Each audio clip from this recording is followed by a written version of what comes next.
আজ 5 জানুয়ারি আমরা বাংলা চ্যানেলগুলোতে একটা বিশেষ খবর দেখছি। সকাল থেকে ইডির অফিসাররা একজন সম্ভাব্য দুষ্কৃতীর বাড়িতে হানা দিতে গেছেন, সার্চ করতে গেছেন। তো দেখা গেল কয়েকশো লোক তাদের ঘিরে ফেলেছে, তাদের উপর আক্রমণ করেছে, অফিসারদের মাথা ফাটিয়েছে, শারীরিক নিগ্রহ করেছে, গাড়ি ভেঙেছে এবং ঘন্টার পর ঘন্টা এই ঘটনা চলছে। এটা দেখতে হচ্ছে মানুষকে। জায়গাটা কোথায়? উত্তর 24 পরগনা সন্দেশখালী। সেখানে একজন বিখ্যাত নেতা আছেন টিএমসির, তার ছত্রছায়ায় থাকেন। তিনি রাষ্ট্রবিরোধী সমস্ত গতিবিধির সঙ্গে যুক্ত। সেই শাহজাহান শেখ, যিনি বাংলাদেশ থেকে রোহিঙ্গাদের নিয়ে এসে ক্যাম্প করে রাখেন ওখানে, আর তারপরে দেশের বিভিন্ন জায়গায় ছড়িয়ে দেন যারা নাশকতায় যুক্ত। সেই শাহজাহান শেখ, যিনি বিজেপির 3 জন কার্যকর্তাকে মার্ডারের সঙ্গে যুক্ত, তাদের দুজনের বডি খুঁজে পাওয়া যায়নি। এখন 3 জনকে খুন করা হয়েছিল।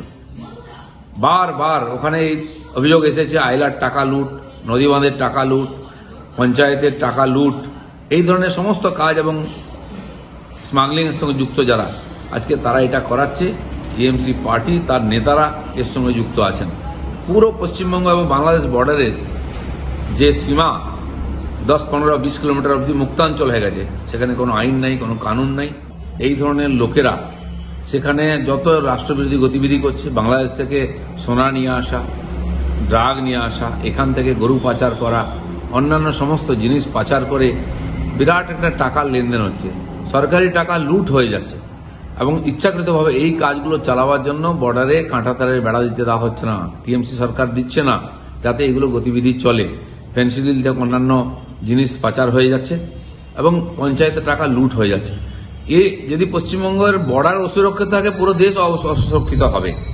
আজকে পরিষ্কার হয়ে গেল যে কথাটা আমরা বারবার বলেছি, কেন্দ্রীয় বাহিনী, কেন্দ্রীয় এজেন্সি তারা সুরক্ষিত নয়। যারা এই ধরনের ইনলিগাল কাজ করে টিএমসিকে ফান্ডিং করছে, তাদেরকে রক্ষা করার জন্য সরকার মমতা ব্যানার্জি বারবার চেষ্টা করেছেন।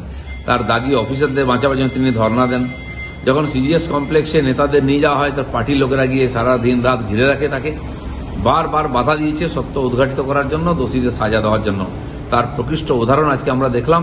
রক্তাক্ত ঘটনার মাধ্যমে সেটা লোকের চোখে এসেছে। এই তো প্রমাণ হয়ে গেল না, আমরা যেটা বলছিলাম যে সন্দেশখালীতে শাহজাহান মতো লোকেরা তারা রোহিঙ্গাদেরকে বসিয়ে ভারত বিরোধী একটি শক্তি তৈরি করার চেষ্টা করছে এবং বিভিন্ন কেন্দ্রীয় গোয়েন্দা সংস্থার কাছেও এরকম ইনপুট আছে। আজকে যেটা দেখলাম সেটা ট্রেলার। তৃণমূল কংগ্রেস এই হারমাত জেহাদিদের হাতে গোটা রাজ্যটাকে ছেড়ে দিচ্ছে। আগামী দিনে বাংলার সব জায়গায় এরকম হবে এবং পশ্চিমবঙ্গ ধীরে ধীরে ভারতবর্ষে আন্তরিক সুরক্ষার জন্য, মানে বর্তমান পশ্চিমবঙ্গ সরকার আন্তরিক সুরক্ষার জন্য ভারতবর্ষের থ্রেট হয়ে যাচ্ছে, বিপদ হয়ে যাচ্ছে। আগামী দিনে সমস্ত ভারত বিরোধী কার্যকলাপ পশ্চিমবঙ্গ থেকেই হচ্ছে, এরকম একের পর এক দেখা যাচ্ছে। স্যার, আন্তর্জাতিক সীমানা যেটা বিএসএফ এর দায়িত্ব, রোহিঙ্গারা ঢুকে যাচ্ছে বলছেন, তার মানে কি বিএসএফ কোথাও ফেলিওর তার দায়িত্ব পালনে? বিএসএফ সীমানা সামলায়, কিন্তু বিএসএফ গরু ধরে বিএসএফকে দিতে হয় পুলিশকে।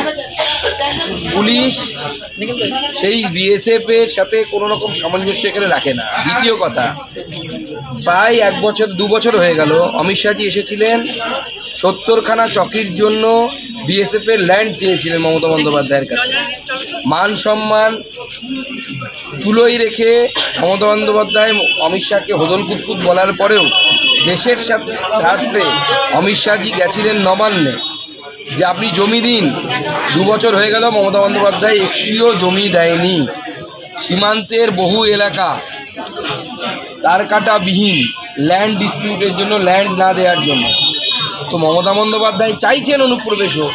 যদি একটি রাজ্যের মুখ্যমন্ত্রী চায় যে অনুপ্রবেশ হোক, রোহিঙ্গা ঢুকুক এবং তার ভোট ব্যাংক তৈরি হোক, তো আপনি কিভাবে আটকাবেন? বিএসএফ কেন, কোনো এসএফি আটকাতে পারে না।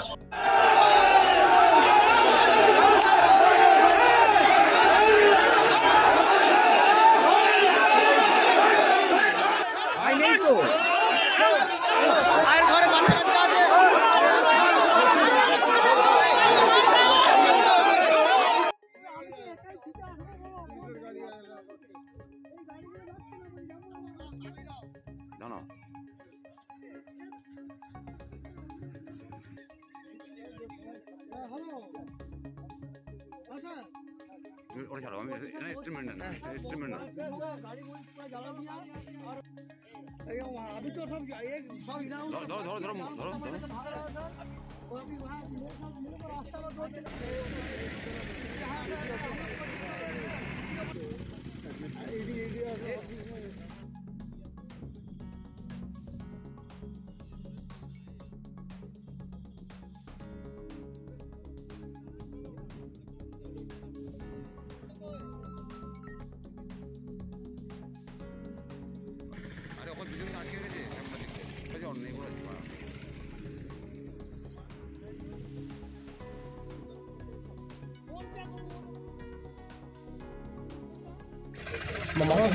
আমার মাথা ফেটেছে, ওর মাথা ফেটেছে। পরে আমরা যখন হেঁটে আসছি, আপনার মোট কজন ছিলেন? আমরা টিমে 8 জন ছিলাম। 8 জন আছে, বাসে আসছে। আর বাকি কারা ওরকম ওখানে আছে না বেরিয়ে এসছে? কোনো যোগাযোগ নেই, কোনো যোগাযোগই নেই। আপনার কি ইডি অফিসার? আজকের সন্দেশখালীর এই ঘটনা অত্যন্ত দুঃখজনক। আমরা তীব্র ভাষায় নিন্দা করছি এবং পাশাপাশি এটাও বলবো যে কোনো রাজ্যের কোনো রকমের যখন কেন্দ্রীয় যে কোনো তদন্তকারী সংস্থা সেই রাজ্যে মহামান্য উচ্চ আদালতের নির্দেশ অনুযায়ী যখন সেই তদন্ত চালায়, সেই তদন্তের জন্য বিভিন্ন স্থানে যায়, সেই সুরক্ষা প্রদান করবার দায়িত্বও কিন্তু সেই রাজ্যের যে রাজ্য সরকার রয়েছে তাদের। কিন্তু আমরা বারংবার দেখেছি যে পশ্চিমবঙ্গের ক্ষেত্রে বিভিন্ন নিরপেক্ষ তদন্তকারী সংস্থার উপরে বারংবার আক্রমণ এসছে এবং সেই সঙ্গে সঙ্গে আমরা বলবো যে এই আক্রমণ শুধুমাত্র কেন্দ্রীয় নিরপেক্ষ তদন্তকারী সংস্থার উপরে নয়, এই আক্রমণ ফেডারেল স্ট্রাকচারের উপরে আক্রমণ এবং পশ্চিমবঙ্গের ক্ষেত্রে এই ধরনের ঘটনা বারংবার ঘটা, এটা অত্যন্ত দুঃখজনক। আজকে যাদের সঙ্গে এই ঘটনা ঘটেছে, যারা দায়িত্বরত অফিসার সেখানে ছিলেন, তাদের পরিবারের প্রতি আমরাও সমব্যথী এবং আমরা তাদের পরিবারকে সমবেদনা জানাচ্ছি এবং পাশাপাশি বলবো যে কেন্দ্র সরকার এই বিষয়টিকে অত্যন্ত সিরিয়াসলি নিয়েছে এবং পরবর্তী সময়ে নিশ্চিতভাবে কেন এই ধরনের ঘটনা পশ্চিমবঙ্গে বারবার ঘটছে আমরা নিশ্চয়ই সেটাও কিন্তু খতিয়ে দেখব। এটা খুব দুর্ভাগ্যজনক এবং এই ধরনের ইডির উপরে আক্রমণ নিশ্চিতভাবে রাজনৈতিক অভিসন্ধিমূলক। পশ্চিমবঙ্গের দুর্ভাগ্য যে এখানকার শাসক দল এটা কোনো রাজনৈতিক দল নয়, এটা বিভিন্ন দুর্বৃত্তদের একটি সমাহার, যারা তৃণমূল কংগ্রেস নামক রাজনৈতিক দল থেকে ভারতীয় নির্বাচনী ব্যবস্থার মধ্যে লড়াই করে জনপ্রতিনিধি হন এবং ভারতবর্ষের অভ্যন্তরে থেকে পশ্চিমবঙ্গ নামক রাজ্যের ভেতরে বিভিন্ন ধরনের অন্তর্ঘাতমূলক কাজ, ষড়যন্ত্রমূলক কাজ, দুর্বৃত্তমূলক কাজ তারা সংগঠিত করে থাকে।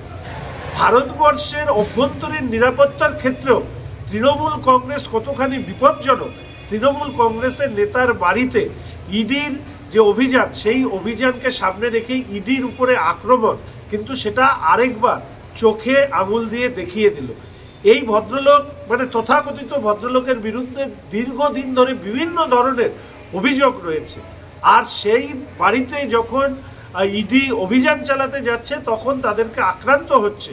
আমি আশা করি যে কেন্দ্রের সরকার এটাকে নিশ্চিতভাবে গম্ভীরভাবে নেবেন এবং পশ্চিমবঙ্গে এই ধরনের রাজনৈতিক দল তৃণমূল কংগ্রেস এবং তার সাঙ্গপাঙ্গ নেতা জনপ্রতিনিধিরা ভারতবর্ষের অভ্যন্তরীণ নিরাপত্তার ক্ষেত্রেও কতখানি বিপজ্জনক সেটাকে ভেবে দেখে দ্রুত ইডির বিরুদ্ধে এই আক্রমণের ঘটনায় কেন্দ্রের সরকারের প্রয়োজনীয় ব্যবস্থা গ্রহণ করবার অনুরোধ করছি।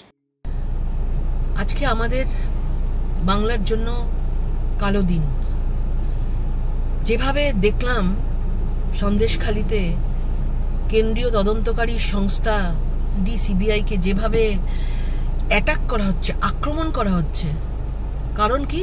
কারণ তারা কোর্টের নির্দেশে তারা তদন্ত করতে গেছে এবং সেখানে যাতে তদন্ত না হয়, তদন্ত যাতে চাপা পড়ে যায়, তার জন্য মাননীয় মুখ্যমন্ত্রী সেখানে লোকজনদেরকে, মহিলাদেরকে আগে বাড়িয়ে দিয়েছেন যে তাদেরকে আটকে দেওয়ার জন্য। তার মানে কোথা থেকে একটা ধামাচাপা দেওয়ার, চুরি করার চেষ্টা করা হচ্ছে এবং বাংলারই এই মহিলাদেরকে ভুল বুঝিয়ে আজকে কেন্দ্রীয় তদন্তকারী সংস্থার সামনে তাদেরকে দাঁড় করিয়ে দিয়ে তাদেরকে ভাঙচুর, তাদেরকে আক্রমণ করার জন্য তাদেরকে মানে এগিয়ে দেওয়া হচ্ছে। আমরা কোন জায়গায় বসবাস করছি? লজ্জার কথা। কোথায় রাজ্য সরকার কেন্দ্রীয় থেকে যারা ইডি সিবিআই এসছে, যদি তারা দোষী না থাকে, যদি তারা কোনো চুরি না করে থাকে, কোনো দুর্নীতি না থাকে, তাদের সেই সিকিউরিটি দেওয়ার কথা, সুরক্ষার ব্যবস্থা করা উচিত রাজ্য সরকারের। আজ রাজ্য সরকার সুরক্ষা না দিয়ে তাদেরকে আক্রমণ করবার জন্য তাদেরকে ওদের সেই লোকেদেরকে, গুন্ডা বাহিনীকে, মস্তান বাহিনীকে তাদেরকে লেলিয়ে দিচ্ছে। লজ্জার কথা। কোন দিকে নিয়ে যাচ্ছেন এই বাংলাটাকে? আমরা কোথায় বসবাস করছি? খারাপ লাগছে যে আজকে তারাও দেখছে আমাদের উপরে এতদিন ধরে আক্রমণ হতো, আজকে সেই আক্রমণটা আর আমাদের উপরে নেই, কেন্দ্রীয় তদন্তকারী সংস্থা সরকারি অফিসারদের উপরে চলে যাচ্ছে। এরপরে দেখবো যে মানে আমাদের এখানে বাংলায় প্রধানমন্ত্রী আসুক কি কেউ আসুক, তারাও সুরক্ষিত নয়। যে কোনো সময় আপনারা যা খুশি করতে পারেন। একজন মহিলা মুখ্যমন্ত্রী হয়ে, একজন মানে নিজের খারাপ লাগছে মহিলা হয়ে, আপনি আজকে মানে নিজেদের দোষ ধামাচাপা দেওয়ার জন্য আপনারা মহিলাদেরকে এগিয়ে দিচ্ছেন, মহিলাদেরকে দিয়ে এত খারাপ কাজ করাচ্ছেন। লজ্জার কথা। বাংলার মানুষের জবাব দেবে, 2024-এর জবাব পাবেন। আর যাদের ওপরে আক্রমণ হয়েছে তারাও মানুষ, তারা সরকারি অফিসার হতে পারে, তারাও মানুষ। আমরা তাদের পরিবারের সাথে আছি। এবং এই যে ইস্যুটা আজকে হয়েছে, কেন্দ্রীয় সরকার, মাননীয় গৃহমন্ত্রী খুব যত্ন সহকারে, ভীষণ স্ট্রংলি এই জিনিসটাকে দেখছেন। এর প্রতিবাদ হবেই, এর আওয়াজ উঠবেই, এর শাস্তি কিন্তু পেতেই হবে আপনাকে। শোভন চ্যাটার্জির বাড়িতে কুণাল ঘোষ গেছেন আজকে, নবীন প্রবীণের দ্বন্দ্ব চলছে। এখন তৃণমূল কংগ্রেসে আরো অনেক এরকম নাটক, ড্রামা, যাত্রাপালা আমরা দেখতে পাবো। নবীন ভার্সেস প্রবীণ, পিসি ভার্সেস ভাইপো, সব নাটকবাজি চলছে। সবাই বুঝতে পারছে যে নোটে গাছটি মুড়লো, আমার গল্পটি ফুরলো। ভাইপো এখন জেলে যাবে, গল্প ফুরোবে, সেই সময় চলে এসেছে। অলরেডি কাকু কুকু করতে শুরু করে দিয়েছে। কাকু যখন কুকু করছে তো সব বেরোবে আস্তে আস্তে। আদালত বলছে যে এই কণ্ঠস্বর নেওয়াতে অনেক দেরি হচ্ছে, না অবমাননার সমান। সে তো অবশ্যই আদালতের উচিত ছিল আগেই নির্দেশ নোংরা নেওয়ার জন্য। আমরা বুঝতে পারছি না যে কাকুর গলায় কি এমন মহামূল্য সম্পদ লুকিয়ে আছে যে ওনার ভয়েস স্যাম্পল নেওয়ার জন্য, অর্থাৎ গলার স্বর নেওয়ার জন্য এত ঝামেলা। আমাদের তো গলার স্বরের এত দাম নেই, দেখিনি করুন। আমরা তো সব জায়গায় চেঁচিয়ে বেড়াচ্ছি, ভাষণ দিচ্ছি। কিন্তু এই তৃণমূল কংগ্রেসের এই কাকুর গলায় কি এমন রহস্য লুকিয়ে আছে, গলা নিয়ে তো গবেষণা হওয়া দরকার আগামী দিনে। শুনেছিলাম, ছোটবেলায় গল্প শুনতাম যে লতা মঙ্গেশকর মারা যাওয়ার পর ওনার নাকি ভোকাল কর্ড সংরক্ষণ করা হবে, তা নিয়ে গবেষণা হবে। আমি এরকম ছোটবেলায় গল্প শুনতাম। এখন কাকুর ভোকাল কর্ডে এমন কি আছে, এটা নিয়েও তো গবেষণা হওয়া দরকার মনে হচ্ছে। শুধু নিশীথ প্রামাণিককে কেন্দ্রীয় প্রতিমন্ত্রী করিনি, বিজেপির কোটায় এখনো পর্যন্ত যে একমাত্র রাজ্যসভার সাংসদ, তাও এই উত্তরবঙ্গ থেকে কোচবিহারে আমাদের অনন্ত মহারাজকে আমরা করেছি। তো স্বাভাবিকভাবে উত্তরবঙ্গের মানুষের অ্যাসপিরেশন, উত্তরবঙ্গের উন্নয়ন, এবং গতকালই আমি আলিপুরদুয়ারে আপনাদের সকলকে জানিয়েছি, আমরা মাননীয় প্রধানমন্ত্রীর কাছে দরবার করছি যে উত্তরবঙ্গের যে এইমস ছিল, যে এইমসকে মমতা বন্দ্যোপাধ্যায় উত্তরবঙ্গ থেকে চুরি করে নিয়ে কল্যাণীতে চলে গেছে, সেই এইমসকে যেন কেন্দ্র সরকার তার ম্যানিফেস্টোতে, মানে আমাদের বিজেপি ম্যানিফেস্টোতে, আমি মাননীয় প্রধানমন্ত্রী, মাননীয় সর্বভারতীয় সভাপতি জেপি নাড্ডা সাহেবকে অনুরোধ করেছি আগামী দিনে যেন ম্যানিফেস্টোতে সেই এইমসকে রাখা হয়, যাতে মাননীয় প্রধানমন্ত্রী উদ্যোগ নেন যে উত্তরবঙ্গে যেন এইমস তৈরি হয়। নতুন কি আবার রোহিঙ্গাদের কাছে গেলে চুমুক হবে নাকি? রোহিঙ্গা বসাবেন আপনারা, তো তাই হবে। এখন মানবতা বেরোচ্ছে পেছন দিয়ে, দেখতে থাকুন আরো কি হয়।